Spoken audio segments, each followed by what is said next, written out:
Hyde. I am a certified pet nutritionist and the owner of the Spaw in Tustin, California.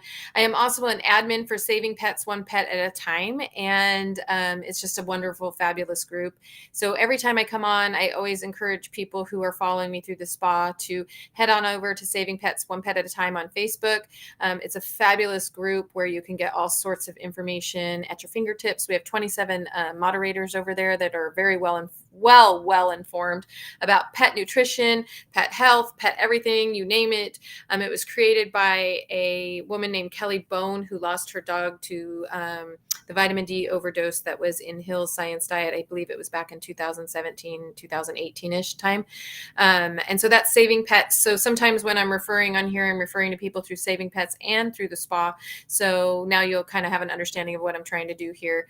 I'm also hoping that some of my fellow moderators and admins will come on and talk a little bit in here. So if you see some stuff and I mention, oh, hey, if I say Rachel or Sonia or any of them that come on here, we have a couple of veterinarian admins that are on there as well with us. So anyway, I had to switch. I got delegated into a back bedroom today because my husband has company coming. They're coming and going. They're working on some project out there, and it was just too distracting for me. So I came into this back room. But today I'm very, very excited to talk about something that I deal with a lot as somebody who works with animals. And especially in a grooming shop setting. And for those of you who know, I am more of an esthetician slash pet nutritionist or nutritionist slash pet esthetician. I don't really know which one comes first, the chicken or the egg. But what I do know is that my most interest in, I used to think I was mostly interested in nutrition.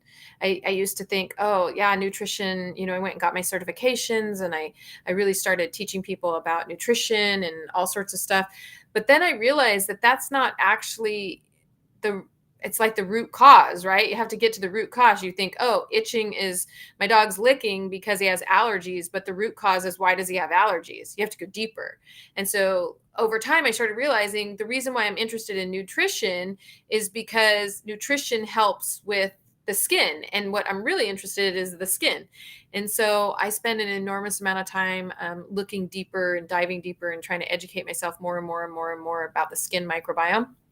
And so I think I'm more of an esthetician slash nutritionist. I think more than I am a nutritionist slash esthetician.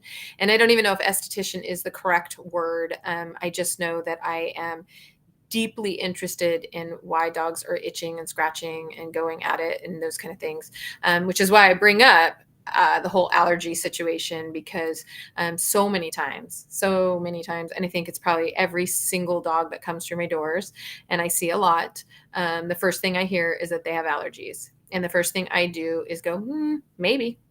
I always say, maybe. Or maybe you have two things. And maybe if you address one of those things, the other won't be so bad. Or maybe you have three things or four things. Yesterday, I had a client come visit me and for paw licking and some skin issues.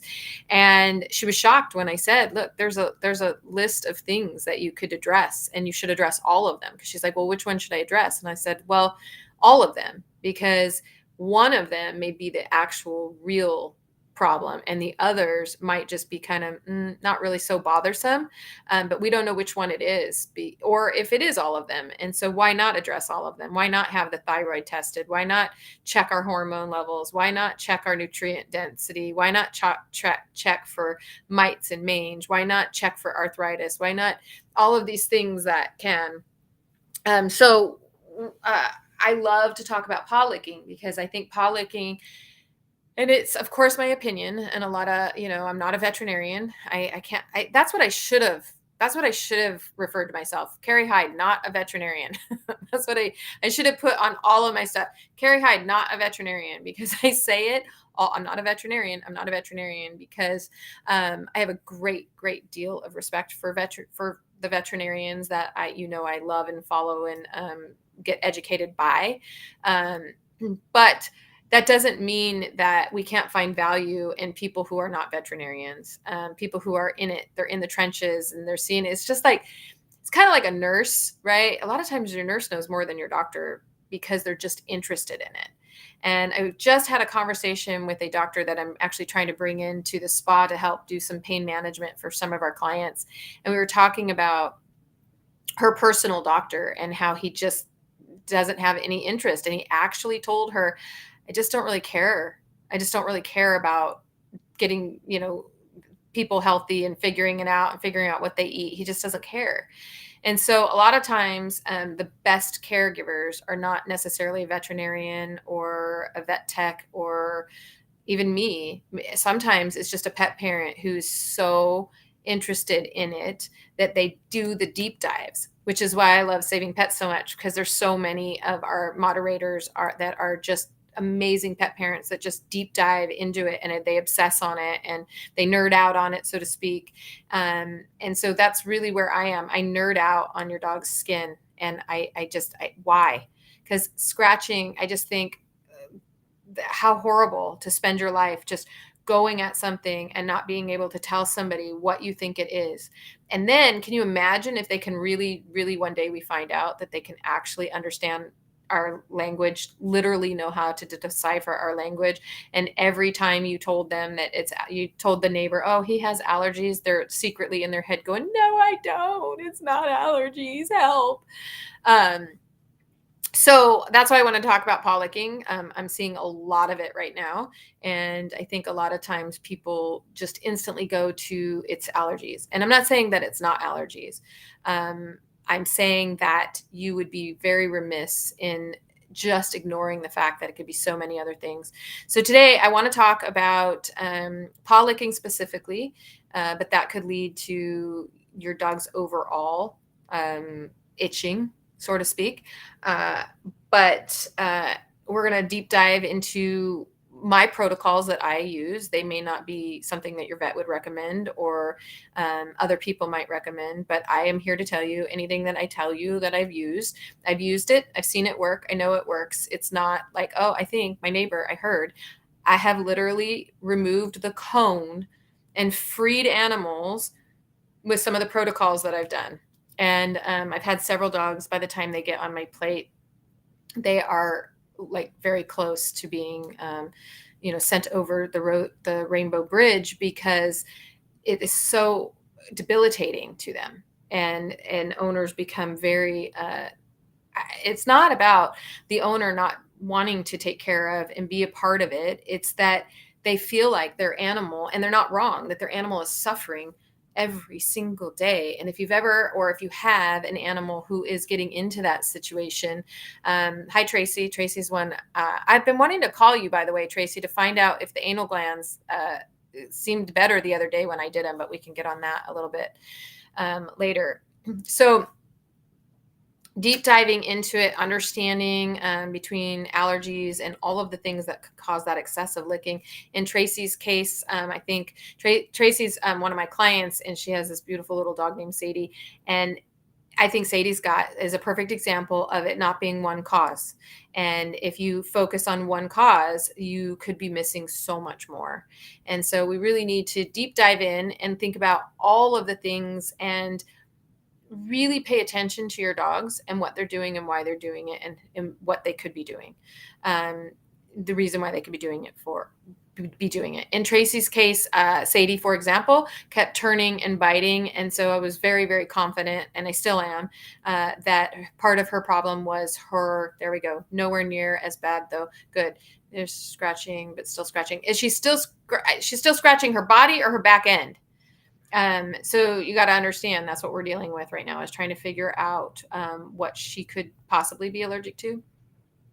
In my opinion, when I see dogs who are excessively paw licking, her glands the other day, Tracy, were actually a lot better. They went from being this thick, like cement almost, to much easier to do. So hopefully we're getting to the bottom of that somewhere.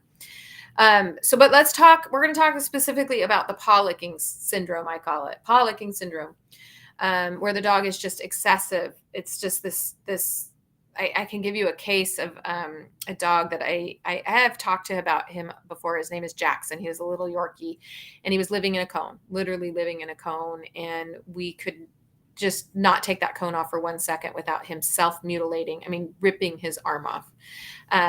So when I talk about some of the things here, I want you to know what I mean when I say self-mutilating. I don't mean just walking around and kind of licking a little bit. I mean would tear their foot off if they were allowed to. That can't stop. Like you throw the ball and they chase the ball, and then you can't distract them. You can't do anything except maybe possibly when they're eating their food, they go down to their bowl and they eat their food. And then as soon as they're done eating, they're right back to lick, lick, lick, lick, lick, chew, chew, chew, chew, chew. That's what I talk when I'm talking about self-mutilating, where it's nonstop. So that I want to talk about, and all the causes that I have found that can cause that excessive paw licking. One of them is anxiety, and that's the chicken before the hen or whatever it's called. The what is it? No, I can't even. I'm losing my train of thought. The chicken or the egg? What came first? Because like, are they licking their paws because they have anxiety, or do they have anxiety because they're licking their paws and because their paws are itching? Is that what's causing the anxiety? That's the hard thing to try to anticipate and figure out. She's allergic to almost everything. Yes, the vet said the same thing. It was thick when I took her in. It wasn't when I did it. It was much thinner. So I'm hoping we had given her some green juju and got rid of the freeze-dried food. So I'm hoping that's going to make a difference on that situation. But I know I got her test, and I have your chart. I'm going to call you. I saw it. Don't panic, though. Those allergy tests, guys, and glad Tracy's bringing this up. So those allergy tests they usually send people into a full-blown panic mode, and they think their dog is allergic to everything. Keep in mind that when you run an allergy test, most people, including Sadie, for example, when we run those allergy tests, your dogs are inflamed at that time. There's an inflammation. And so I don't pay attention to the low level allergies stuff that's on there. I don't pay attention to those. So it depends on which allergy test you did. But if you did an allergy test and it says you have they have one of those, people panic and they go, oh my God, that's it. My dog's allergic to the world. There's nothing I can do. And then we throw our hands up. So I don't pay attention to, let's say that your allergy tests, and there's lots of them out there, but let's say you did an allergy test and it said 1s, 2s, and 3s, and 3s were the worst. 3s shows up red. It's the worst ever. And then you had 1s and 2s. I would throw the 1s and 2s out, completely ignore them 100%. And then start to work from your worst allergies. And you'll know what I'm talking about if you ever read an allergy test. So forget about the other ones. And then let's work on getting our dog's inflammation down. Cause there's so many times I ran an allergy test on one of my dogs one time, and allergic to the world. And yet my dog is not having any symptoms to any of those things. So I think I ran the allergy test during an inflammation, which is what we all do, right? Because we don't run an allergy test when our dogs aren't when they're fine. We run them when they're in that state. So don't panic. And then you work backwards from there. But I will say this about allergies. I personally think that when you have a dog who's just licking their feet, that's it. They're just going at their paws. I think there's something else, generally speaking. I'm not going to say always, but when a dog is really actively in like an allergic response and there's no other response, like around the rim of their eyes aren't red or the tips of their ears aren't hot and inflamed, I tend to look at another cause for the paw licking and start ignoring the possibility of an allergy. And I start looking for the other causes of why we could looking at paws.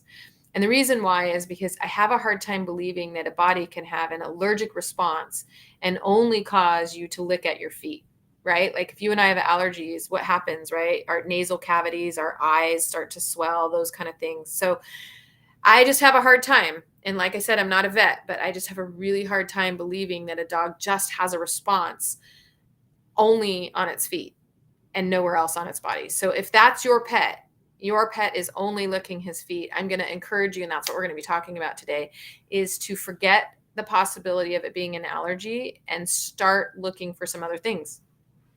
Now, that being said, sometimes people will say, well, as soon as he steps on the grass, he does it. Here's what I think about that. I don't know if you ever did this, but when I was a kid, we used to roll around on the grass.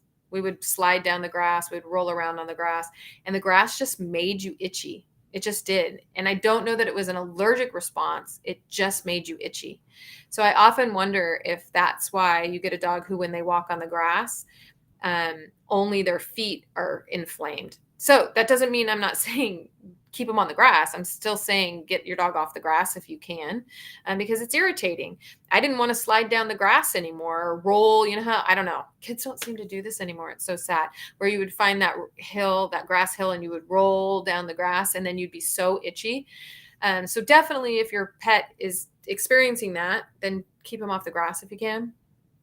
Although that's really hard, right? Like, where is he going to go to the bathroom? But that's number one. Number two is that if it's not allergies and it's not because he's stepping on the grass and it's causing him to itch, then what are all the myriad of things it can be? So it can be arthritis and that pain that goes, in the hands, and it can be a young dog too. Arthritis is not a old dog's disease, okay? And it's also not an old person's disease. It can be young children can have it, young pups can have it. They can have the anatomy of how they walk, their gait, it's called, how they stand, how they walk, how they run, how they lay, all of those things can cause pressure on them. We play a role in that when we're out walking our dogs, how we're pulling them, how we're yanking them, where we're walking them, those kind of things, how their nails are. I have had people bring me dogs that are licking excessively on their feet, and then I just Dremel their nails as short as I can. If your dog's nail is long and they're stepping, they could possibly be, it's like walking on high heels. And so it causes because the way their nail is, it can cause their pad to come up like this. And so let's say one nail, and usually it's these side nails that we see are the problem, where the side nail is coming down. And when the dog's trying to step on his paws, these are causing the pad to come up like this. And then every time your dog steps, they're actually not putting full pressure and walking correctly on their foot. And so then they start to lick because it's painful. They get home, they went on a long walk, they went on a hike, you threw the ball for them. All the things that we're trying to do to make their life better could actually be what's causing their problem. How they turn, how they run, how much weight they are carrying, if they're overweight. Those things, just the fact that they could be eating inflammatory foods, not necessarily that they're allergic to them, but inflammatory foods can cause inflammation in the joints. It can cause inflammation around everything and just make them sore in general. So if we rule out the fact, because I don't really want to talk about allergies today, because that one's too easy, though I will give you some little things that I like to use for allergies. One of my favorites is called Aunt Jenny's, and it's really great. It has some quercetin and it has some vitamin C in it, so it's one of my favorite. It doesn't have any other junk in it. And please, I always say this, guys, throw your questions at me. Anything. We are going to be talking about paw licking specifically today, so we can kind of go into it. We're going to talk about my protocol for yeast, bacterial infections. Those are the things that I have used and like to use. So we're going to talk a lot about that, dive deep into it, try to figure out how we can stop these guys from licking their paws excessively. Yesterday, I saw 6 dogs back to back in a row. It was like one right after another coming in the door. Oh my God, please do something. His poor little paws. He's just licking. And I think that's why I'm doing this today, because it's hard for me to watch. It's really hard for me to see the pain that they go through. So check their nails. Absolutely keep an eye on their nails. Just because you don't hear them clicking, click, click, click, click, click. Sometimes people use that that's when they're ready to have their nails done. Check them. Some dogs, particularly pugs, beagles, trying to think, but mostly pugs and beagles can happen. I've seen it with labs. King Charles Cavaliers, it really happens with King Charles Cavaliers a lot. There's certain breeds that are prone to this, where the nail, you can't even tell. It doesn't look like the nail is long, because the way that it grows, and I'm not going to be able to show you guys this, but the way that it grows, this part of the nail actually presses up against the pad. So the nail itself isn't necessarily long, but the inside part of the nail presses up against the pad here. And you have to have the right groomer that has the right tool in order to go in there and shave that part off to release it. So if you imagine this, I don't know, I'm trying to imagine that the nail is like this. And if it was down here, it would be long, but still, this is the pad. Imagine my cell phone is the pad. And the nail is actually pushing up against. So you need someone who knows how to get a Dremel. And it's the right kind of a Dremel. It's a diamond tip Dremel made by Diamond L. And it's the only one that can do this. So you can't just go to Home Depot. You can buy the Dremel at Home Depot, but you need this diamond tip because it's so cool. It has a little, you know how like if you think about the bit that goes onto a Dremel, I should have brought one with me. It has a bit that the part that files is actually on the top. And so what you can do is you take that nail, if this was the nail, you can go straight up like this and it can push in and then it will shave off this part so that it's away from the pad. And why that's important is because that extra pressure on the pad from that nail growing incorrectly actually can cause your dogs to be constantly licking at their feet because it's pressure. And then when they walk, they're not walking correctly. So you really want to make sure that your dog's nail, not the bottom part, that part you all know, I know you're a pet owner, so you know what a long nail looks like, but you also want to make sure that that part of the nail is not touching the pad in any way. So that pad, when it hits, when they walk, they're just walking and gliding and not having any pressure on it to push it up. Okay. Because that's another reason a dog can do paw licking. Spoke with a car, told me to observe what and how many paws the dog lick. Oh, how many? Multiple or all the paws, it is more likely to be an allergy or sensitivity. If they only lick a single paw or maybe just their rear paws, then it's most likely an internal discomfort and an adjustment might be needed. Yeah, that is one thing I talk about too. If it's one paw, okay, if it's one paw, it could be any number of things. It could be a foxtail. It could be the anatomy. And don't think just because one right paw, the anatomy is the same as one left paw. Just look at your guys' hands, put them together, and you'll probably find a couple of things that are a little bit different, right? Then your pinkies on both hands might not be the same. So your thumbs might not be the same. There might be something just a little different. So don't assume that each paw is the same. Check all of those feet. But I agree, if they're licking one foot, could be anxiety, like a little child. I always say one paw licking could be anxiety, like a child who sucks their thumb. Most children don't suck. I used to be a thumb sucker, in case anybody wanted to know that. My sister will tell you, she still teases me about it today. I won't call her out what she did when she was a kid, but because I won't do that to her on national TV, national TV, how stupid. My little five of you and myself that are talking right now. I don't want to call my sister out, but I was a thumb sucker and I didn't suck both thumbs. I sucked one. You get comfortable with one little thumb sucking. So if your dog is going at 1 foot, then you really need to start looking at boredom and anxiety. So trust me, our dogs are bored out of their mind. They are supposed to be hunting, working, gathering, using their brain. She was a nose picker. No, I swear she wasn't. I'm never going to tell you. I will not call my sister out like that, especially because my sister is working really hard at taking care of my mom. And I don't want to piss her off because my mom has dementia and it's a lot. It's a lot for both of us. Actually, I'm going to have my mom next week. So I can't piss my sister off right now. She's a big help to me. I shouldn't say to me, it's her responsibility too, but she's a big help. So no, my sister has no habits, never. She did a great thing when she was a kid. Okay, so 1 foot, right? Possibly anxiety or boredom. When you're bored, right? What do we do when we're bored, guys? We turn on our TV, we listen to Carrie on Facebook, we go to TikTok. We have so many things to deal with boredom, but our dogs have nothing. They have nothing. They have us. We are their only hope for not having them be bored. Now, that can lead to other problems, right? Because we start getting in our head, oh my God, it is. My dog's bored. So we start taking them out more. We start running them more. And we start doing all of this stuff with them. And then before you know it, they're paw licking because they have arthritis and we're overrunning them and overworking them and we're doing too much. So you have to be really careful. Pay attention to when your dogs are paw licking. When is it happening? Is it happening more after a stressful day? Like 4th of July is a really good time to judge pollocking, because if on July 4th or usually on July 4th, if you have a dog with anxiety, they're not even pollocking because they're too stressed out. Um, when they're paw licking, it's like self-soothing. It's like the purr of a cat. They just go to it and they just self-soothe. But if the anxiety is too high, they're not going to self-soothe because they can't.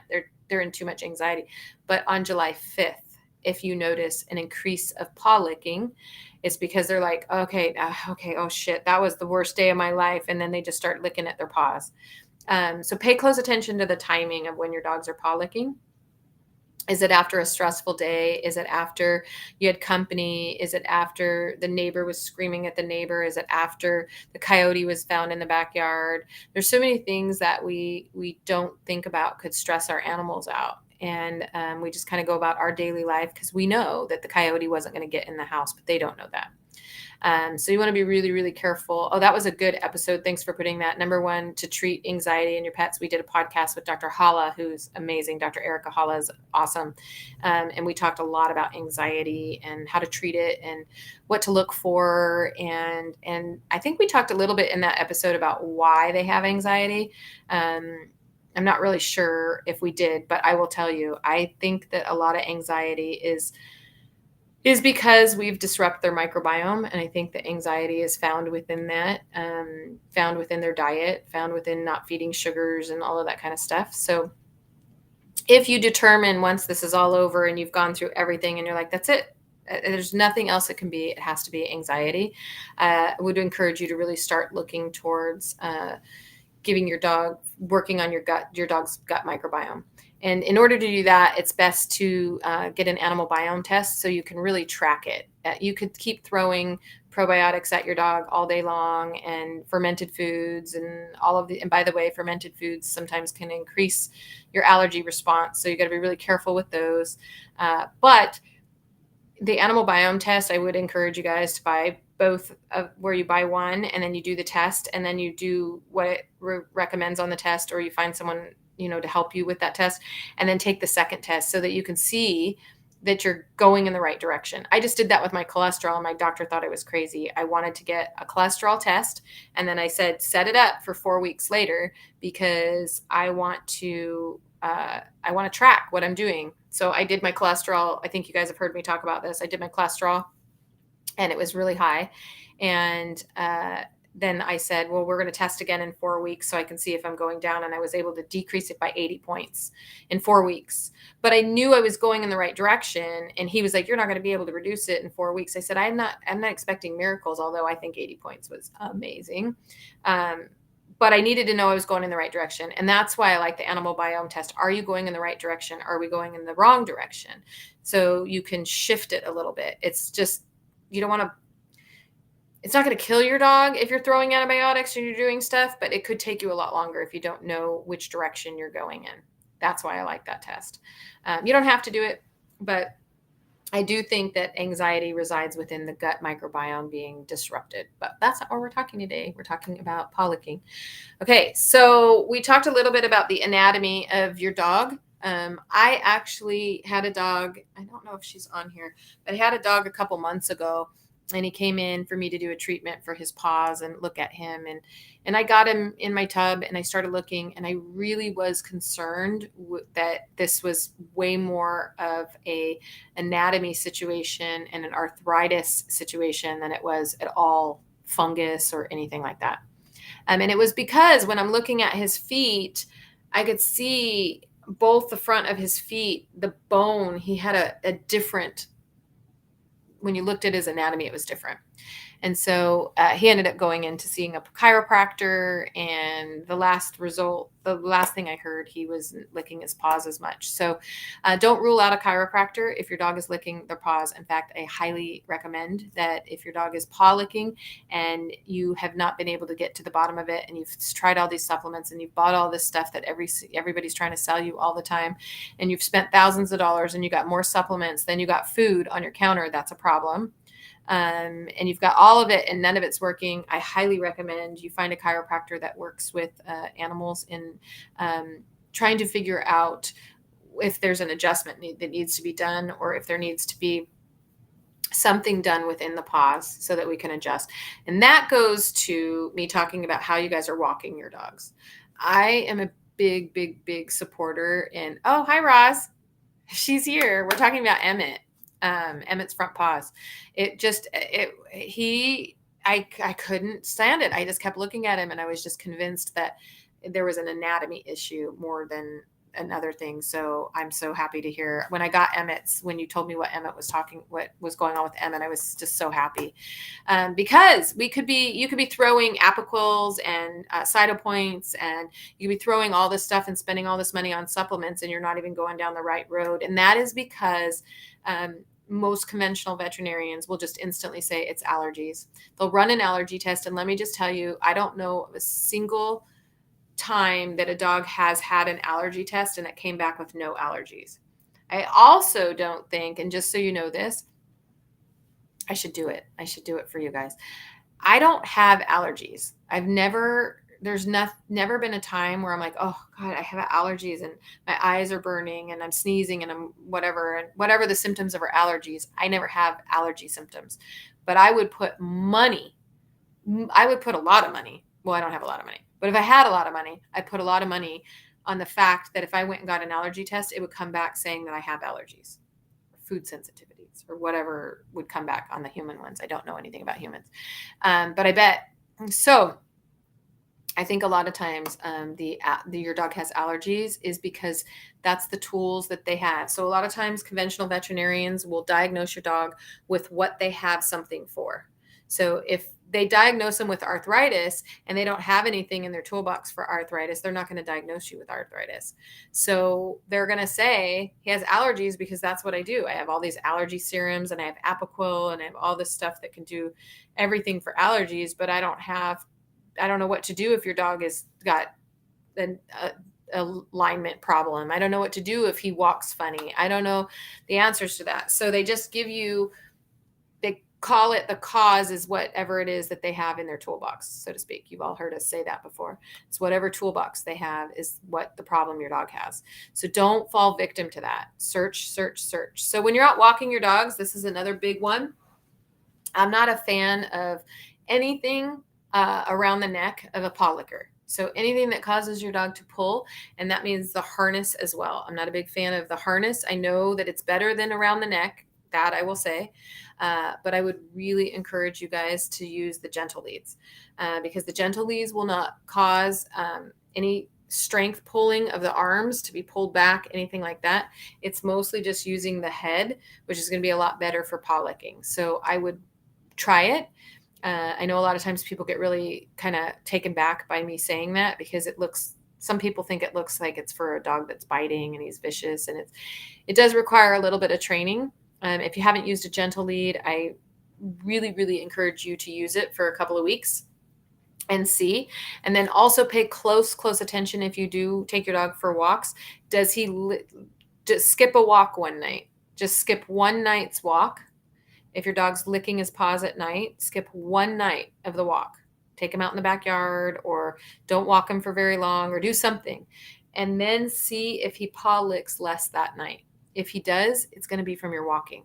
So pay close attention to that. But you have to skip a whole 24 hours of walking if you can, other than a quick little out on the front porch and then come back in and see what the paw licking does. That's a good way to find out if we've got allergies or if we're straining when we're walking. And that could just be your dog's gait too. It has nothing to do with you. It's just how your dog is walking.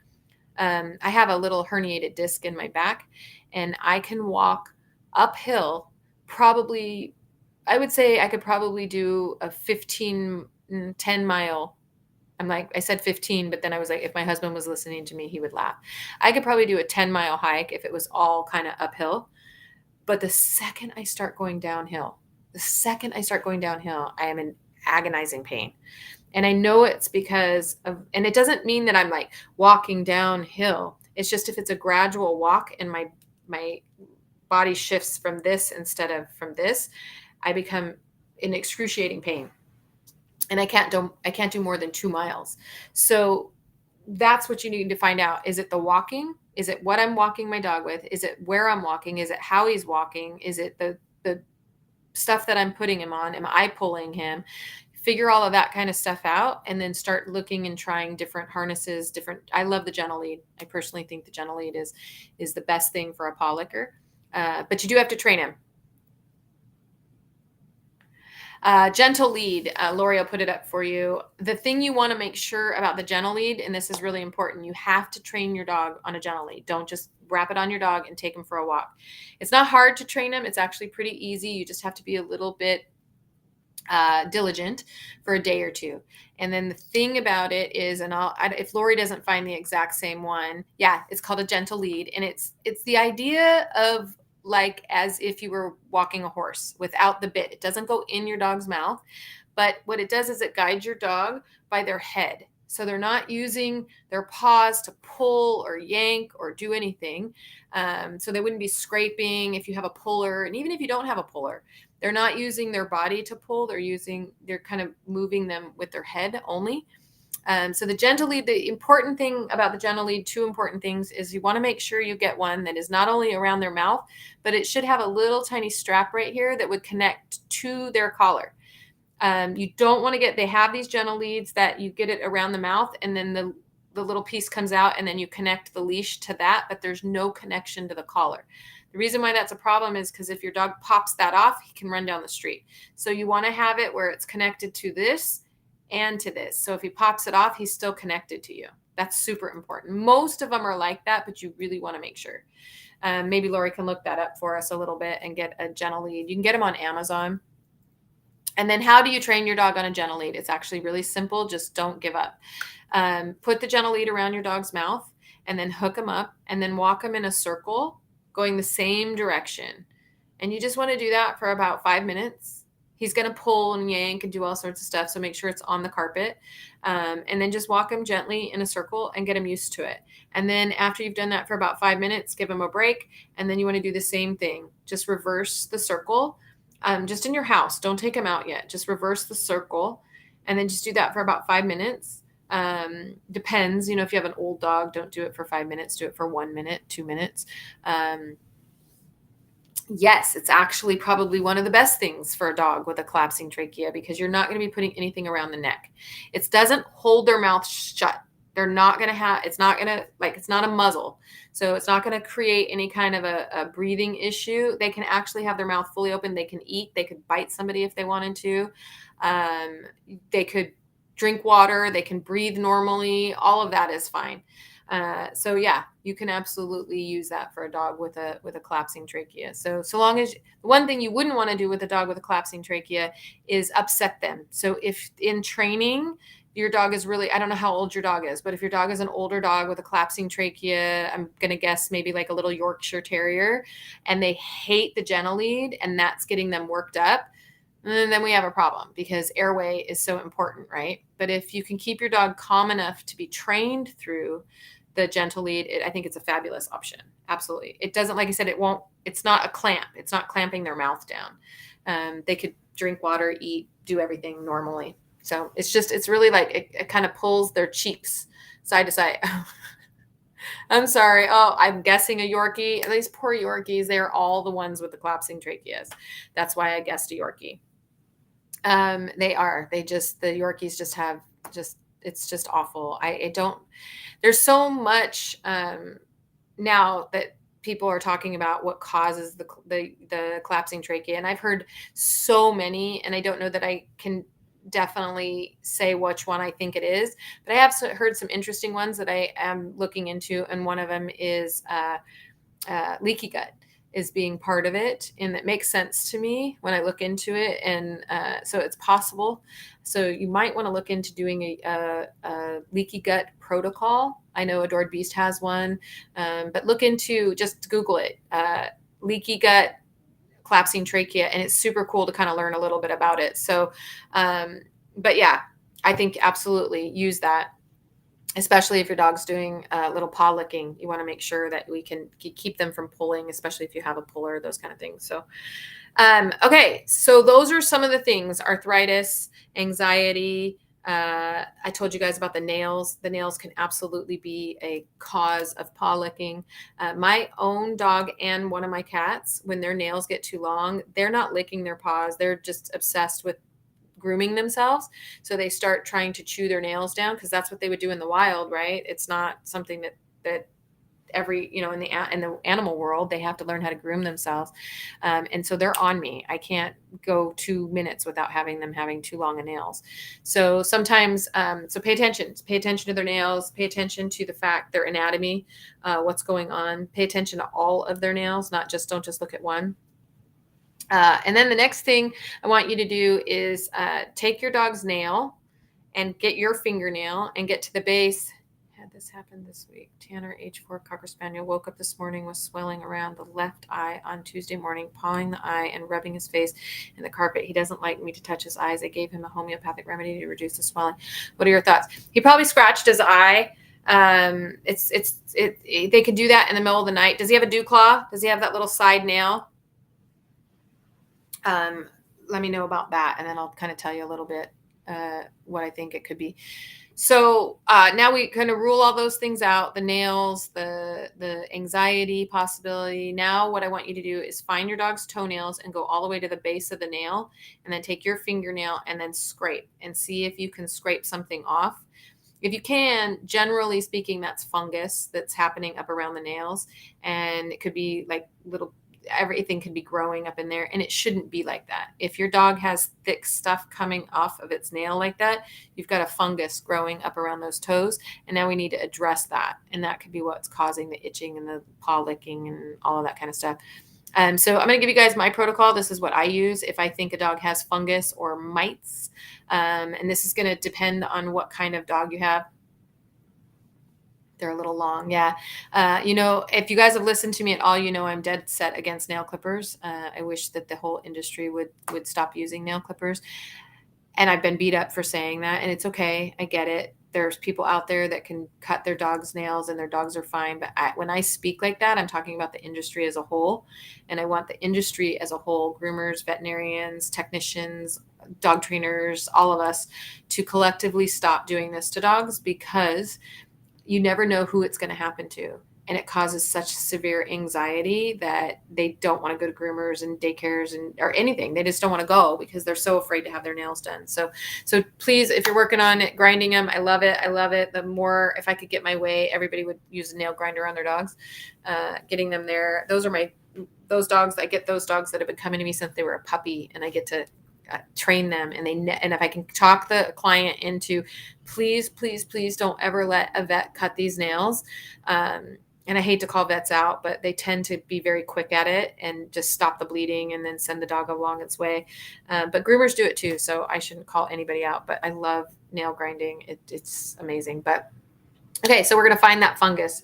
We're gonna go around the nail and get in there. And now you can use a glove if you want. If you are immune compromised, or if you think it grosses you out, then get a glove.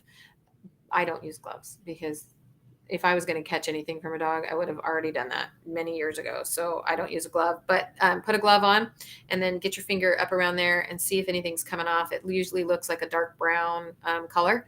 That's going to be a fungus. Your dog has toenail fungus, and that's probably why he's licking. If your dog has toenail fungus, I cut a fan on to help with the noise, and he was just lay there. Oh, I love it. I love it. So this is my protocol. Like it or not, this is what I do. This is what works for many of the dogs that come to me. There is a product out there. I've talked about it before. It's called Lime and Sulfur. It is, you can get it on Amazon. I think it's like $25. It reeks to high heaven, although I'm starting to like the smell of it. So I don't know what that says about me. The rest of my staff, they're like, what the heck? The best way to do lime and sulfur is to make up the amount that it says on there per the gallon of water and put it on your dog and leave it on your dog. Hey Dee, how are you? Leave it on your dog. Do it now. Here's the thing you got to know: it can stain your dog temporarily. Your dog's not going to be yellow for the rest of his life, but it can stain the feet temporarily. It can also stain your furniture, your carpet, all of those kind of things. So here's what you do. Take your dog in the bathroom, put him in the bathtub. That might be the easiest way. If you have a cat pan and a kennel, that's the way I do it. And soak their feet and then take them out. And once it's dry, it's fine. It is awesome. Once it totally is. Once it's dry, you're fine. Your dog can lick it, whatever, once it's dry, but it's when it's wet that it can stain. So all you need to do is get it on your dog's feet just in enough time for it to dry. But in the event you can't do that, you're just like, I can't wait for it to dry. My dog's driving me crazy. He's whatever. Hi, Carol.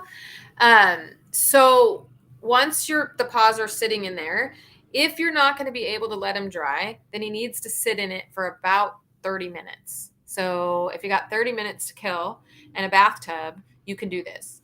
If you don't think you can, get him soaking in it for 5-10 minutes and then let it dry, which could take a very long time. Do this. Off topic. How can you stop my male dog from humping my female dog? She does this several times a day. Any thoughts? Yes. Give me a minute and I'll help you. Okay. So this is what you can do at home.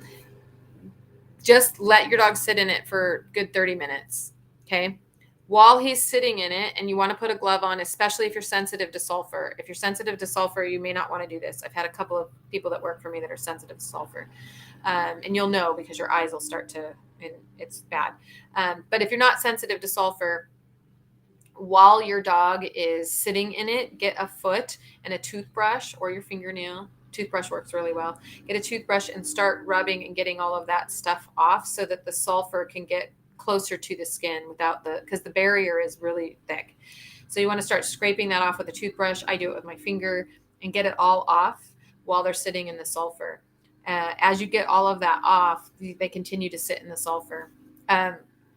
If you let them do that for 30 minutes and then you can wash it off, and so that they can run around if they're wet. It's summertime, so pretty soon people are going to want that. You can also find a groomer that can do it, some groomers. And if they don't know how to do it, you can have them call me. I'll walk them through it. I don't care. Have your groomer call me. I will walk them through the exact process on how to do this. I wish more groomers knew how to do this. I'm always surprised when people don't know what I'm doing. And they're eating better and stools have gotten better. I have started a liver tonic. Oh, liver tonic's my favorite. Okay, so if they're not staying, it's not drying. Okay, so we're doing one of two things depending on who's listening and what you can do. If your dog is sitting in it for 30 minutes and you're not letting it dry because you just can't wait for that, you don't want it to stay in your house and all of that kind of stuff. So you're doing the 30-minute thing and then you're washing it off. You need to do it every 3 days. Probably you could do it every 2 days also, 2 to 3 days. Don't go past 3 days. And I would probably do that for about 4 weeks. If you're able to let it dry, which is the best way to do, and the directions even say that, if you are able to let it dry, you should start to see results pretty quickly. And then that one, you let it dry on for about 4 to 5 days and then repeat. And then 4 or 5 days, then repeat. I would say in either scenario, if you're not noticing a difference, and I'm not saying that it's going to be 100% in two times of doing it. But if you're seeing just the slightest bit of results, you're on the right path. And that's where you need to stay and keep going and keep going and keep going until you kill all the fungus around the feet. That also helps kill mites, fungus, bacteria, you name it. I mean, this stuff's absolutely amazing, and it's really safe too. So it's just something that is natural. Sulfur is natural. It smells.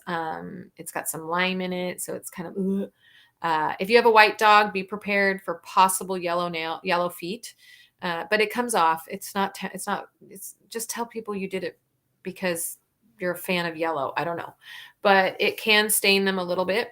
But like I said, they can lick it when it's dry. You really don't want them licking it when it's wet, but once it dries, if they did, it's not a good idea. You don't want them to lick it off. And then once that happens, once you go through that process, right, I would be remiss if I didn't talk about how your dog got fungus in the first place. So toenail fungus, whether it's on your dog or even in humans, is going to have a root cause of the gut. So you're going to have to treat the gut. There's no not treating the gut and hoping that it never goes away. Now, if that was foot mites, or mange, or you name it. There's all sorts of little mites that I don't even think that some vets are even able to identify. That's why a lot of times when people bring me their dogs and they've had the skin scraping and it came back negative, and they've done this and it's come back, everything's come back negative, I treat the symptom. So I treat the dog in front of me. He's got an issue. Well, I don't treat anybody because I'm not a vet. I'm not treating anybody, but I don't think I'm allowed to use that term. That's why I have to be careful. But I will use products based on the dog's symptoms. So if I don't care, all your tests came back negative, he's showing symptoms of this, then I'm going to use the lime and sulfur. So lime and sulfur, I'm going to do it. I'm going to run through the process. Now, here's the thing about my protocol that isn't going to be super easy for you guys.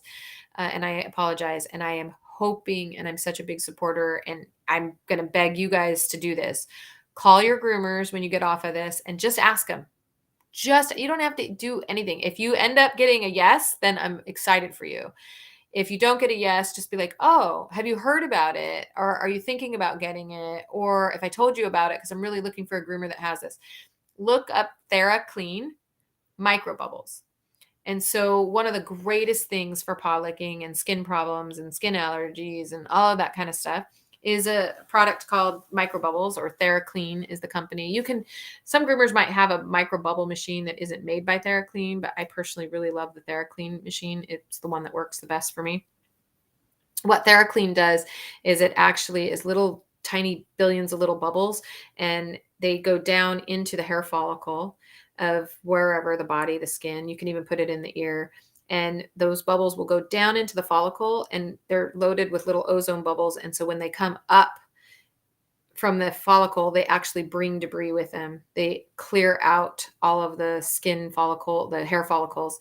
And it's amazing. Yeah, I saw that one. It might be a great idea to try. That's an ozone one that comes out of your shower. I saw that as well. And you can try that for sure.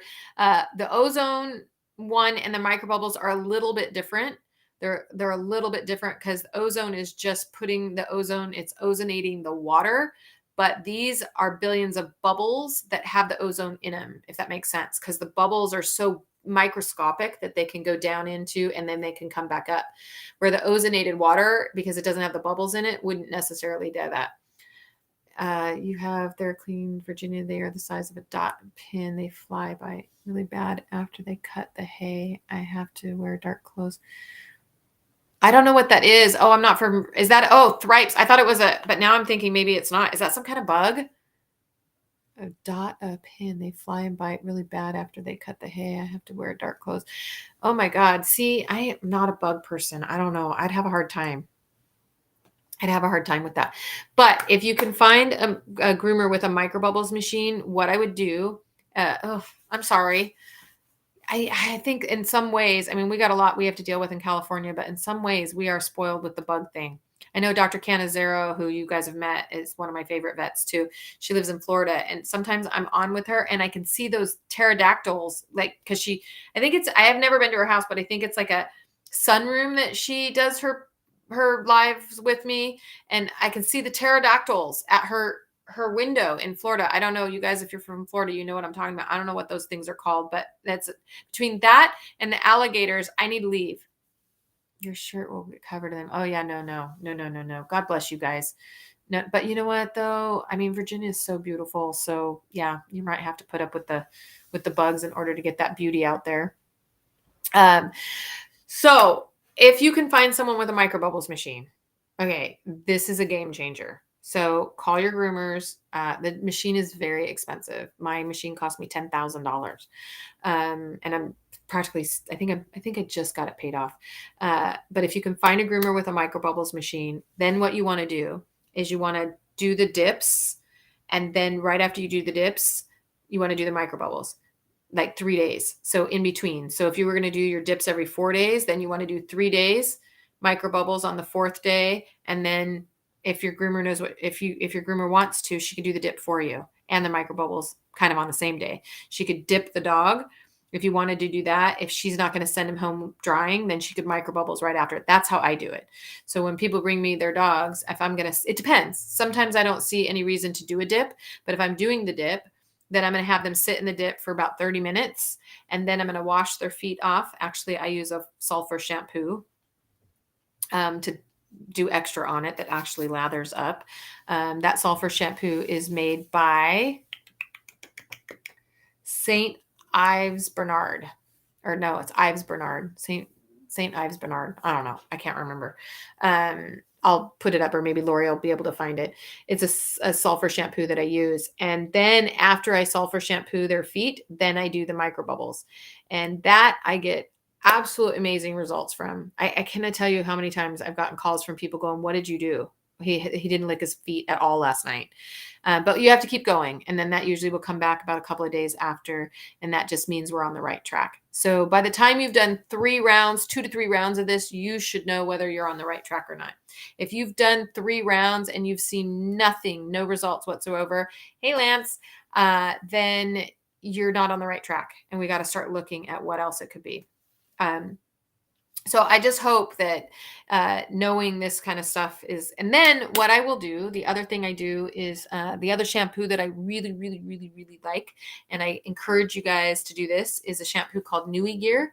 And you can get the lotion, and it's called lotion, but don't think of it in terms of a lotion. It's not like a thick cream, anything like that. But what you want to do is you bathe the dog, you do the micro bubbles, and your last step, now let's say you have to take the micro bubbles out, which is high probability you have to take the micro bubbles out, because I think there's only like 25 of them in the entire country. So if you have to take the micro bubbles off,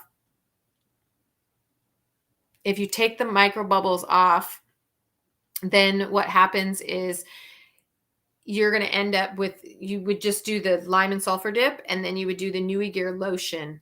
And you would take the lotion and then just spray it on your dog's feet and leave it. What that lotion is enzymes. So you're going to take those enzymes and you're going to make sure that you spray all the enzymes up around the feet, get it in between the toes, everything, and leave it. Your dog can lick it, chew it, whatever they're going to do to it. And what that's going to do is leave those enzymes attached. So that would be the last thing that you do. Some people will just do that and get good results. I've had a few people be able to just use the Nui Gear lotion spray all over their dog, and they just do that after a bath, leaving those enzymes and all of that bacteria, the good stuff, because we talked about the microbiome of the gut, and you do know that your dog has its own microbiome. So you want to be really careful with that, making sure that we're putting those bacteria on, because that's one of the big things you'll hear me talk a lot about. Don't overbathe your dogs. Don't overwash your dog's feet. If you're using any of those pads, right? I just had a client come in the other day asking me if I sold the chlorhexidine bath, whatever they're called, the wipes. Stop using those. All that's doing is putting you in that vicious cycle. It's killing off the good bacteria that could be living there. So stop using your chlorhexidine wipes. Stop using all of that stuff. Start using pro stuff.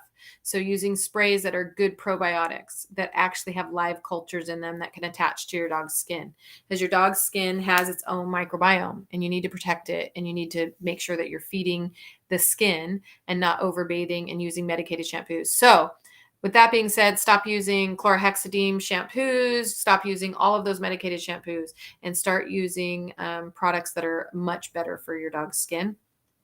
And don't do it too often. And then somebody had a question. Let me see if I can find it. If you wear white, oh my gosh, that's so great. Have reduced the diet for my dogs and they are eating better and stools have gotten better. I have started the liver tonic.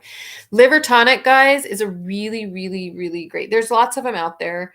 You can contact Julianne Lee or Rita Hogan. They're amazing at liver detox. I would definitely talk to them. But liver tonic is probably, if once you get to know me, or if you already know me, you know I'm not a big supplement girl. Like I don't want to sell a bunch of supplements. I do sell them. I do have them.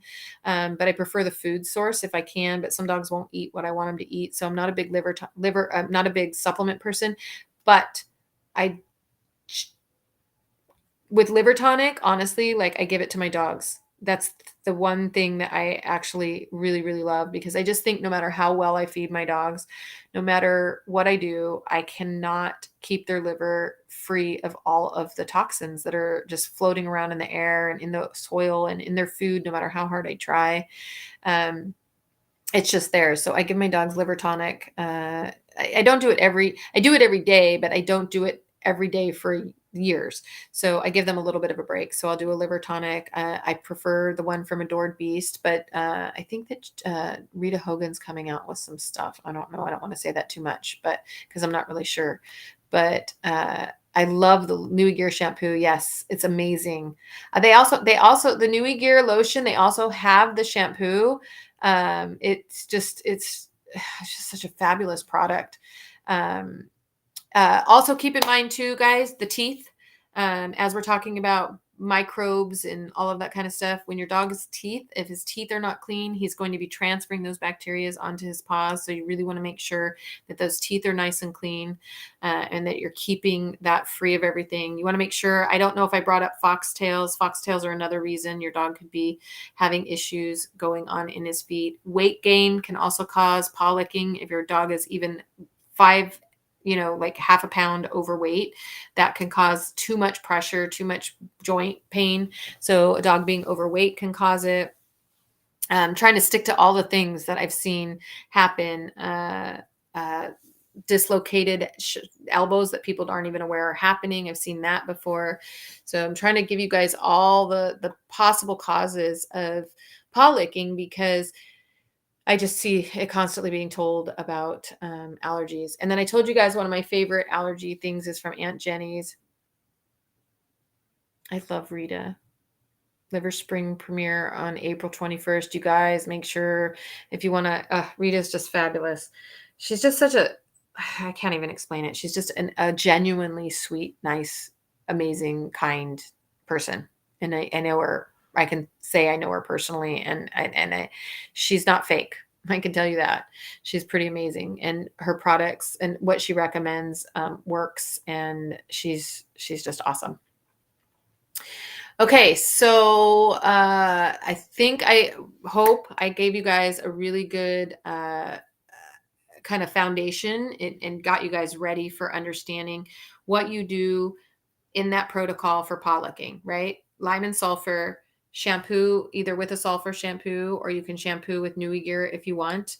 Um, Microbubbles if you can. Microbubbles if you can. Also, a lot of dogs are allergic to wool. So if your carpet at home is wool, sometimes it's just kind of like grass to dogs, where it's just itchy to them, even if they're not allergic to it. So it may not show up on it. But if you can, if you have wool carpets, I've had people just get rid of the wool carpets and have no problem. The other shampoo that I mentioned was I don't know if Lori's trying to find it for me. It's Lori. Lori is amazing. She's in the background because I can't type and talk at the same time. I'm easily distracted, in case you haven't noticed. I read a question. Some of the people that do these lives are so good at it. Judy Morgan, and you know who's really, I see her do this and I'm like, what the heck? Dr. Katie Woodley. I don't know how she does it. Like, she can answer your questions, type out stuff. I'm not good. St. Ives does not have it's not a lime and sulfur. It's a sulfur shampoo. She's talking to me behind the scenes. It's in a yellow. I'm gonna have to type it to you guys out. I'll have to find it. Lori's trying to find it right now, and I can't. She's trying to find it. It's like a yellow shampoo. It's under their medicated stuff, Lori. If you keep looking, and if she tells me. All right. So I hope that was helpful. Any last questions on paw stuff? She also recommended feeding more leafy greens. Yeah. Sometimes leafy greens I think can be really great, and other times they don't work for your dog. You got to pay attention to your dog. One of the things I learned from Rita is to check your dog anytime you're going to offer something new to your dog. Feel the outside of the flap of their ear, or the inside of the flap of their ear, and then pay attention to the temperature. Oh, yes, I knew. That's what I was looking for. Yes, I'll give you a thing on that in a second. Feel the inside of their ear before you feed them something. And then as soon as you feed them, about 5 to 7 minutes after, feel the inside of the ear again. If it's hot or warmer, then you're having a reaction. Your dog's having a reaction. And so before you introduce new foods or new treats, do that little trick first to kind of help guide you a little bit. That will help you. I learned that from Rita Hogan, and I've used it, and it's so cool. Okay, so humping dogs. This is going to sound weird, but it's actually one of my favorites. One of my things I like to talk about. That's so weird. And the reason why is because you guys know I own a doggy daycare, but I also used to own a large doggy daycare. Right now, I just have small dogs, but he used to have a large doggy daycare down in Newport Beach. It was called Hyde Park, and it was on a third of an acre, and it was beautiful. And of course, we had a lot of humping dogs. Well, I started researching it. Vinegar bath for feet. Vinegar can be harsh. It's not going to work, but it can be harsh. So, and some dogs do have reactions to it, but dogs can have a reaction to the sulfur too. So I don't want to act like, oh my God, vinegar is the worst thing ever. And when a dog can have a reaction to anything, but it's not bad. You know what I use apple cider vinegar for? Fleas. So if I have a dog that's infested in fleas, I'll use apple cider vinegar. It's amazing. Just don't get it in their eyes. But you could try, yeah, Epsom salt sometimes, but Epsom salt can be pretty drying. So it just depends. It's a good idea to try any of them. And if they work for your dog, awesome. Okay. So back to humping. I know bathing pause after important, but any other tips to avoid that are locations, don't spray. So first I would say use water. Neutered at age 2. Use water. I always say this. Everybody thinks they have to use a shampoo, or they have to use this, or they have to use this special product, or it smells good and they like this and then all this stuff. And before you know it, you've spent more money on products than you have on anything else. Use water. Use cold water.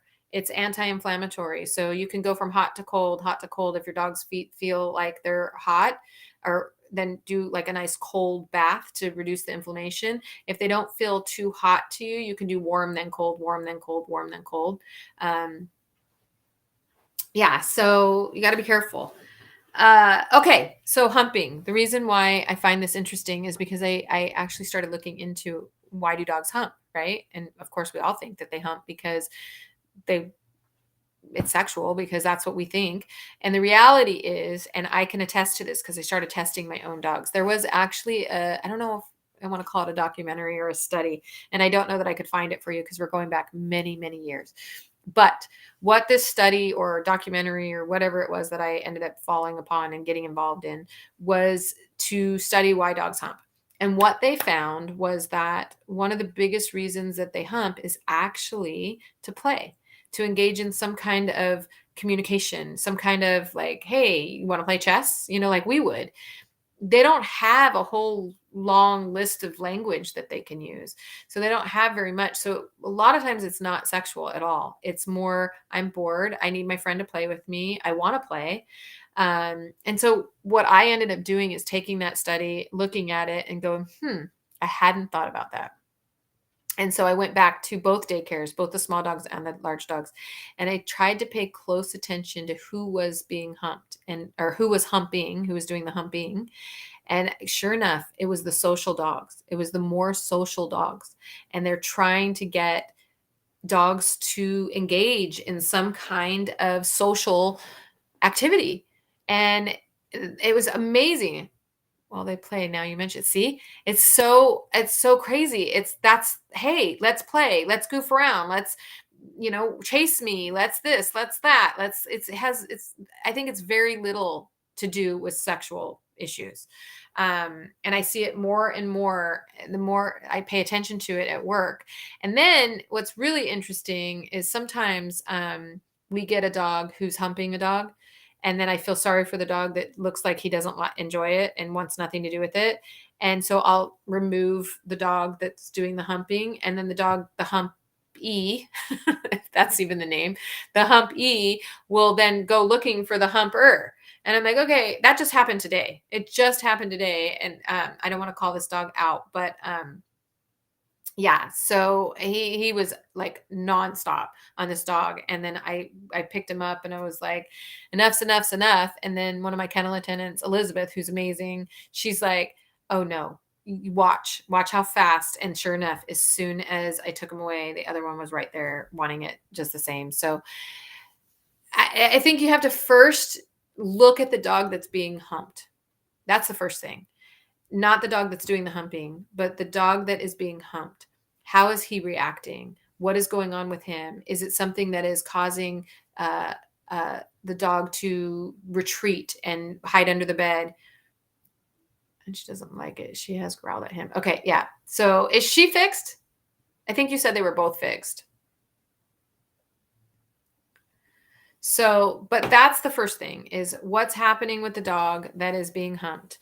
If the dog that's being humped actively is growling and not liking it, one of the things I would say is, are you letting them take care of it? And what kind of, did you say French bulldogs? Yeah, she's 9 and, oh, she's an older dog. Did you say French bulldogs? And are they both fixed? Yes, she's 9.5 years old. Um, Does he do it every day, or does he do it sometimes? Also, we see this with dogs with after they get a bath. The dogs get a bath, and then they want to put Cocker Spaniel and Karen Terrier. So who's humping who? Cocker Spaniel. I'm just thinking because a Cocker Spaniel can be pretty big, and a Karen Terrier can be pretty small. One does retreat, and the other wants her or him to play more. Wow, yeah. Yeah, they get, that's what they want a lot of times. But the other thing can be too is if is the other one sick? The one that's being humped, is the other one that's the 9.5-year-old, is she sick? Does she have any medical problems that you're aware of? Because sometimes that can be it too.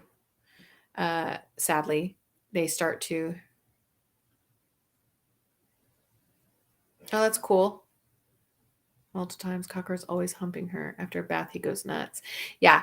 After a bath is usually them just trying to get their scent back on them to make sure that all of that smell is back on them.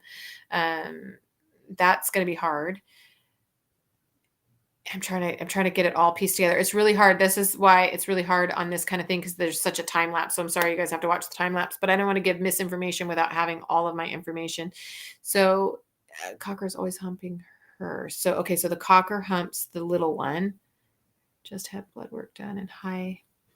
That's interesting to me. Has the humping gotten worse, or has it always been that way? Has your Cocker always humped your male dog from day one? Or is it something kind of newer and getting worse? Because if it's kind of newer and getting worse, I would tell you that there's maybe something your Cocker knows about your other dog that you don't know. Sometimes, and does the Cocker get aggressive, or does just your Karen Terrier get aggressive back to him? Cocker is a male, and the Karen Terrier is the female. Okay, got that. Okay, always. Oh, always, always. Oh, so always, since forever. And she's now, when they're doing it, do you break it up? Have you ever let her finalize breakup? Are you always involved in it? Or have you ever let your Karen Terrier just take care of it? I hate to say that, but sometimes that's what needs to happen. Sometimes you have to let them take care of it. No, she just will sit down. Oh, poor baby. Okay, so she's never been able to scare him off, to let him get off. You're always involved in it. You could be actually creating the behavior. I know that sounds horrible. None of us want to be blamed. Moms don't want to be blamed. We don't want to be blamed. Please don't blame me. It's my fault. But if he's getting attention from you, even though it's negative attention, yeah, she'll growl at him, and he stopped it. Okay. This is why I have to ask all these questions. This is why Facebook can be really hard when we're trying to give you guys advice through Facebook. Try this. I know it's going to be hard, but if every time he humps her, he gets attention from you and you stop it, and I know it's negative attention. I know you're not like, no, sweetie, come sit with me. I love you. Let's watch a movie together. I know you're not doing that. You're probably like, hey, knock it off, and pulling them apart. Be my guess. I could be wrong. But if you're doing that, you're still giving him attention. He's still getting attention from you. And so he gets this learned behavior where he keeps doing it. I would try to do this. Get a spray bottle with some water in it. And this is super important for any training that you guys do. Okay, so this is for everybody, not just those that have dogs that hump. This is a training tip for all of you guys.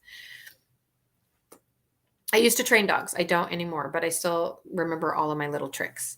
So here's what I say about training. Stop using your voice. Stop talking. Stop going, hey, knock it off. All that stuff. Just stop. Stop talking to your dogs. Their parents train them without talking, without language, and so can you. So here's what you do. He will hump her when going out the door. Yeah, he might be trying to get your attention. It may have nothing to do with her. It may have all to do with how he gets attention from you. It's like a kid on the phone. How do I get my mom's attention? So here's what you do. Get a spray bottle. And remember, no language. You're not going to say no. You're not going to talk. You're not going to reprimand. You're not going to touch. You're not going to move. You're not going to do anything.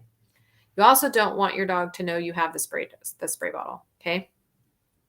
Go across the room and try to get a counter or something kind of behind you. Put the spray bottle up on the counter and then try to pretend you're typing or doing something. I don't know. You're watching TV. Let's say that you're watching TV and to the right of you, your dogs are humping, or your one dog is trying to hump your female dog. Your female dog. Take your spray bottle without looking at your dog, but you should be able to see it out of your peripheral of your vision, your peripheral vision. You should be able to see without responding. You cannot say anything. You take that spray bottle and you spray him and then put the spray bottle down. He's going to look around, but if you can possibly hide the spray bottle so he doesn't even know that you're doing it at all, that's a bonus, but that's hard to do. But if you can do it, if you can hide behind a door, if you can hide behind a counter, if you can hide so that he doesn't know that that spray is coming from you. And that works for barking. This works for any behavior that your dog is doing. If you can make your dog believe that it's some kind of ghost entity that is correcting his behavior, you're going to stop that behavior. So you can spray him. But then there's a second part to that I think is really, really important is when he is good. Okay. So you've sprayed him. You haven't given him any attention whatsoever. Nothing. You haven't given him eye contact because believe me, eye contact to a dog is attention. They love it. They love eye contact. Have you ever looked deep into your dog's eyes? I can look into Ansel's eyes and I can just feel the love coming from him. He just loves when I stare at him. He's such a nerd and so am I. We love each other so much. But just that, I could just do that. I could just look at my dog and I just know we both are like, oh, it's love. So no eye contact, no verbal communication, nothing, just the spray bottle. But the second part of that and the other most important part about that is let's say it works and he walks away and he goes to the other side of the table and then you go back to watching TV. Why would he not want to go back to doing that? He didn't get any praise for not doing it. So the important part is when they stop the behavior, whether it's barking or humping or jumping at the door or chewing on a sock or whatever behavior they're doing, when they stop that behavior and they go and they do what the behavior you want them to do, now you pay attention to them. And you have to. You just walk over to them and just be like, I love you. You're such a good boy. You've just been such an amazing boy for me. And then all of a sudden, instead of them getting attention from negative behavior, which he's getting from you, and they all do, we all want to constantly tell our dogs to stop barking, stop jumping, stop this, stop that. I'm guilty of it. But if you can spend the time to do that, that's how you'll get them to stop. It doesn't have to be the face. Wherever they don't like it, the butt, don't put anything in it. Don't put vinegar in it. I've seen that where the people are spraying dogs in the face with apple cider vinegar. No, it's just water. It can be the butt. It doesn't matter because all you're trying to do is make him think that when I do a negative behavior, a negative reaction happens from some crazy ghost that lives in this house. So I better not do that because I don't like that. Just plain water. Just plain water. That's all it takes. It's just plain water. They don't like it. They don't know where it's coming from. And if they do know where it's coming from, that's the problem. If they start going, oh, that's coming from mom, now you have another problem because now they do that behavior. See, you're telling me you can watch this on camera and it's still happening when you're not home. And it's giving you a sense of anxiety, obviously, because you feel sorry for your little Karen Terrier, 9.5 years old, who doesn't like it. So what you want to be able to have this be some crazy, weird entity that's happening. So the more you can hide it, the better you can. Oh, it will work. You have to do it consistently for usually people tell me, "Oh my god, if I just was consistent 3 very good consistency times, before you know it, your dog is absolutely like trained because he thinks there's something in the house that is doing it." And so you just hide behind things, don't talk, don't communicate, don't it should not be coming from you. If they figure out it's coming from you, then they will only not do it when you're in the room, which is going to give you still the same kind of discomfort when you're watching on camera. You just want him to think, you know, the ghost is doing it. Hide under the bed and get away from him. Oh, poor baby. Yeah, yeah. Pet corrector is air on Amazon. Work for some of my dogs. Itching couldn't believe it. The air thing, like the air horn, pet corrector. That would be another way you could do it. But again, I wouldn't let your dogs know that you're pulling the trigger, so to speak, because then you still have to be in the room in order to correct the behavior. We're trying to make your dog be good when you're not around, when you are around, when someone comes over, all of those things. Don't him to hurt her back. Yeah, yeah. That's a big, yeah, exactly. Yeah. That's why this is going to be so important that your dog doesn't know who's doing it. So that when you're at work and you're watching on camera, he still thinks there's this crazy thing that sprays water at him. And then the next level from that, sometimes water doesn't work. Sometimes dogs are like, I don't care, spray me with water. Big deal. It's just water. One of my cats is like that. Literally, you could spray her in the face when we got our cats and we were trying to teach him not to climb on the counters. We were trying to do that, and my husband, I can't train my husband. That's a harder part. He kept doing it like this. He would follow him around the house and spray him. I'm like, it's not going to work if they know you're doing it. Then you have to be there. He couldn't do it. I think he can hear me, so he's gonna come in here and tell me to shut up. But I can train a dog. I can't train my husband. Just saying. Not gonna work. Yeah, like just a little tiss of air. My husband trained him on it. Yeah, they work. They work better if they don't know where that's coming from. So if you had the air horn and you were like and their face, then they're still going to connect you to the air horn. But if you hid the air horn behind your back, now I know you can't do that with the water. So if you're having trouble, you could get the little air horns, which are great, and just put the air horn behind your back and just don't react. Don't stare at your dog and then put the air horn on. You have to be totally nonchalant, like that's not even happening. And then spray your air horn behind your back every time. You can see them, you know when they're misbehaving, you know when the cat's on the counter, you know all that stuff. You just do it in secrecy. You play the ghost, so to speak, and it's amazing. So thanks, Lori. Yeah, if you're going to be in California, or even if you're not going to be in California, this is a little plug for the Thriving Pet Expo, which is my baby to try to help more pet parents get more educated on all of this kind of stuff, because I'm trying to change the world. You know, just a little tiny task that I'm trying to put in front of my face on my own doing is, and Lori is helping me. I dragged her along on this journey with me to try to see what we could do to help change the horrific health conditions that our pets are facing. And so we started something called the Thriving Pet Expo, and we had our first one last year, and it was very, very successful. And so we were doing our second one this year, and I hope that you guys will be able to make it here. Oh, Dee, I'm so excited. Yeah. So it is, it's so amazing. If I could if I told you all of the stuff that we had lined up, it's not just an expo. We have entertainment, we have live singers, we have a stand-up comedian who is doing all of the emceeing for 2 days. We are working on, and this one, don't get me on this one yet. Yeah, there's only a few of those left, by the way. So right now we're doing a quick little early bird special type thing at 20% off.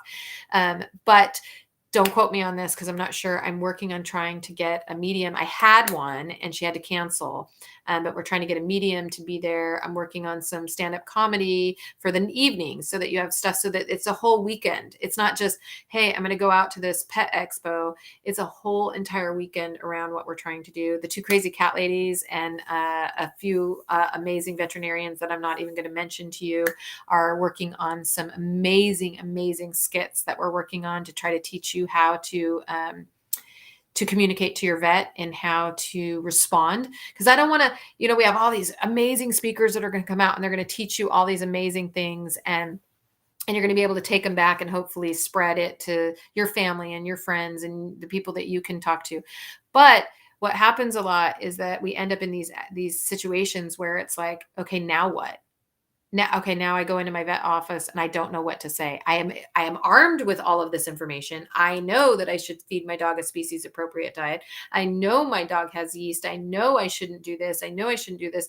And then all of a sudden, you're standing in the vet office and you're like, I don't know what to say. I'm a little nervous. And so we are working on that for you. And the two crazy cat ladies are working on some performances that are going to help you to know exactly what to say and how to say it. And we're going to put together these little things. So it's going to be theater. It's going to be education. It's going to be amazing food. Guys, I'm not kidding you. Like, amazing food. Like, Lori and I are working on some pictures from last year, and if you look at the video that we have out, it shows some of the food. This is just amazing food. It's in Newport Beach, California, and we have 7 amazing speakers coming out and talking, including the two crazy cat ladies and their performances. So hopefully you guys will make it there, and you get to learn all of that. Performative Health Pause that Dee is talking about is her Facebook group. I highly recommend it as well. Performative, the Healthy Pause is just like Saving Pets. If you have questions, you go there, you type out your questions, and before you know it, boom, someone is. And Dee's amazing. She's actually been going to a lot of these things, and you can get a lot of information from them. So if you're not on that, I would recommend that you go ahead and get involved in some of these groups. You can be careful. Be really careful. I'm actually working on something for Saving Pets right now, of a list of Facebook groups that we recommend, because sometimes people want to come on and they want to recommend these Facebook groups. And it's not that we think we're the best. It's that we really love our members over at Saving Pets, and we feel very responsible. Once you become a member, we feel very responsible for you. And that's why we have 27 members, and we have veterinarians behind us, and we're working diligently. All over the world, we have people who are on Saving Pets who are trying to get this information out to you. And we got beat up a little bit because we said, hey, no more recommending groups out there. There are some very dangerous groups in Facebook, guys. Very. And when you're a pet parent who's just kind of venturing out and trying to figure it out, and we're over here, Dee's group or our group or Rita Hogan's group, and we're trying to give you this information, and then you get kind of scared, and so you start looking. And then I did this. I was guilty of this. When I first got onto social media, social groups, I joined them all. And then slowly and thankfully, because of my background working with dogs, I knew what was nuts straight out of the bat cages. Like, this is crazy, badass crazy stuff that was being said. So I just got rid of all of them. And now I keep an eye on some. Like, some people will mention them to me, and I'll go and I'll look and I'll see, whether we can trust it. But Saving Pets right now, for those of you who are watching from Saving Pets, I am working on a Facebook groups that we recommend. And we're going to try to keep people back, because we don't want to come off as we're the only ones. That's not what we're trying to do. We are trying to protect you. There are some, I've heard some stuff where I'm like, you got to be kidding me. We're not going to take this dog to the vet because he's got a broken leg. Like, we're not, what are we going to do? We're going to throw some salve on a broken leg. Like, we're not crazy. So we want to be careful with our members that join, and making sure that we give them the best guidance. Now, that doesn't mean that, some of our members are they know what to look for. And that's the thing, is then they want to recommend a group, and then they get offended when we say no more recommending groups. So if I would say this, if you're on Saving Pets and there's a group that you like, send it to us and we'll look into it and see who's the admin for it and what's going on, and we'll get that stuff out. Yeah, we'll have it out. I'm the one working on it, and I'm being a little bit slow. So I'm trying to get it out tonight, actually. So it'll be out either tonight or tomorrow. So, and keep in mind too, this is not going to be every group. If the same thing happened for us when we put out our list of foods that we recommended. we got a little bombarded. How come this one's not on there? How come that one's not on there? How come that one's not on there? It could be that we didn't have chance to really vet it, to look at it. It could be that it just happened to be the one that just got fallen off because we couldn't have 500 on there. We don't want to overwhelm people, so we want to be very particular. I'm probably only going to be listing 6 of them that are going to be on there, so there's not very many. And I'm not the final decision maker, just so you know. So there's a lot of us that are looking into it, and everybody's putting their stuff in there. I am not so please don't get mad at me. You know who I love. If you don't end up in that, I'm not the final decision maker.